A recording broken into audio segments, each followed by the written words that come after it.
The lecture is on the challenge of practice of a doctor within the context of the sport of football and what are the challenges he faces today. As you know, football is the most popular sport in the world, and we have more than 300 million registered football players worldwide, with a following of more than 3.2 billion people following football. And you are all aware about the income of the football players, which run into mega bucks, and also the huge transfer fees. But remember, all football players have the right to good medical care. It's their right. And then the football competition calendar is very tight. There is travel. Players are playing 2 to 3 matches per week or within 10 days. There are injuries, there are illnesses, there's mental sustainability, the issue of recovery. All this pose a great challenge to team physicians. So hence the team physician has his hands full, and he single-handedly cannot handle this. He needs a multidisciplinary team to address all relevant issues. And more importantly, he works in an environment where he needs to win the hearts and minds of the team officials as well as the players. Otherwise, you can be the best doctor, you are non-functional until they listen to you professionally. And it's very important that team physicians all over the world practice evidence-based medicine, and there should be a unity of doctrine, that whatever you practice in Malaysia or you practice in Europe or in New Zealand, it's the same code of practice. As much as we emphasize on evidence-based practice, but then the availability of scientific evidence is also limited. The knowledge of team physicians is questionable at times, and there is selection of preferential type of practice. And your knowledge will lead to the protection of the health of players. Not all medical conditions have scientific evidence, and the practice is based on consensus statements, and that is translated into sports rules, such as in extreme environment, heat. For example, the WBGT for senior players is at 32 degrees Celsius. We introduce a cooling break. But when it comes down to youth players, under 17, under 20, then the WBGT drops to 28. The question is, you will ask me, who decides 32 and who decides 28? And where is the scientific evidence behind it? There isn't scientific evidence behind it, but however, there is a consensus statement. These are recommendations, these are sport specific. Sometimes it's essential that there is a sports rule put in place in order to prevent medical legal consequences, especially MRI for age determination is a clear example. It is specific only for male football players, and that regulation cannot be used for any other sport. So it's specific for football, and it's incorporated into the competition regulations, so it's a sports rule.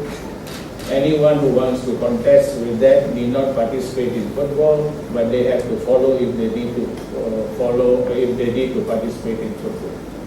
All the guidelines, medical guidelines in football, in order for a team physician to practice, is based on all the collaborative work that is done by FIFA in collaboration with confederations, with international sports federations, and we have in publication more than 400 or close to 500 publications. And please refer to this on any medical matters for your practice. I'll give you some examples. 1983, I was a team physician. You can see the handsome young man there in circle. And the question always asked was, when a player is injured, when can he return to play? In 1983, when I was a young physician, the answer was very difficult to give, because there was no reference material that I could decide on. And today I'm asked the same question, but you are much prepared. So the coach will ask, when can we play? And today, after so many years, we can say yes, it's about 15 days plus minus on a case-to-case basis.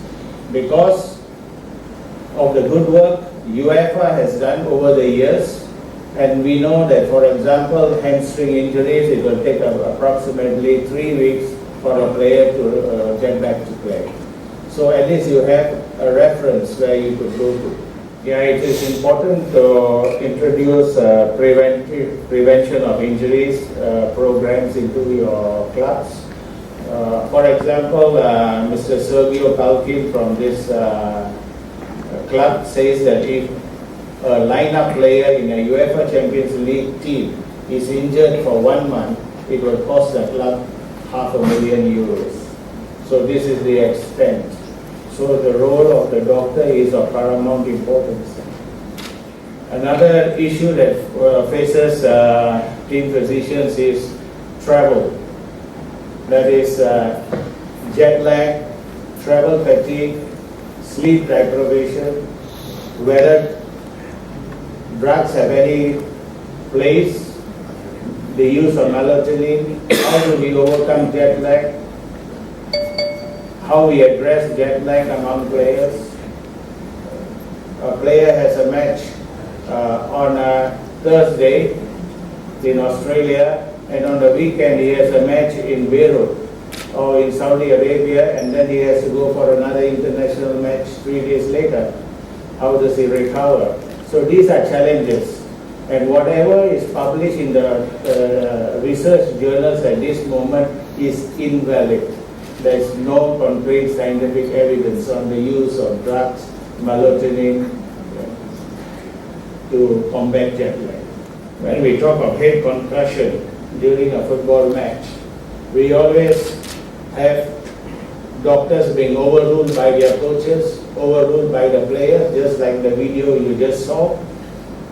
Now FIFA has come and taken a decision, a very good decision, and that is that the team physician is now empowered, is mandated that his decision will be final if a player continues to play or if a player should be taken off the field, and that decision is final. Cases like team doctors splashing water on the face of a concussed player is not correct. Right? It damages the image of football, it damages the image of the medical profession. Okay? And no slapping the player in the complete view of the whole stadium. You would have found a lot of information on in the media, in the newspapers, and as well as on television, where they have mostly it has come from the United States, where they say that young kids hitting the ball will create damage to the brain. However, this is not true. Another initiative designed to make soccer safer for young players was just announced by the U.S. Soccer Federation. The new rule would set limits on how much players could use their heads to physically hit the ball. The hope is that it would reduce the number of concussions and head injuries. William Brangham has more on the changes and the emerging science behind them. Today, soccer is one of the leading causes of concussions for young athletes in the U.S. It's not as high as the concussion rate for football, but it's close. Tens of thousands of kids get concussions playing soccer every year, and hitting the ball is considered a main culprit. Under U.S. soccer's new rules, kids under the age of 10 won't be heading the ball at all. Kids aged 11 to 13 will head the ball much less in practice, and there will be new rules on injury substitutions during games. Players 14 and up will... However, there are very little prospective studies about injuries in children. There is one study that was done by FIFA in 3 countries, and they found that there was a marked reduction of injuries in the intervention program, and it also improves the strength of their neck muscles. Another study that is using the FIFA 11 Plus has injury prevention program, we found that the reduction of injuries were as low as 40%. As much as we find that most of the studies where we have introduced the 11 plus program to reduce the reduction of to reduce injury rate, somehow the UEFA study has found that there is no reduction in elite football players, and we do not know the reason. When it comes to, if you are involved in football, it's mandatory that you know everything about the WADA anti-doping code, the rules, regulations. There's absolutely no excuse.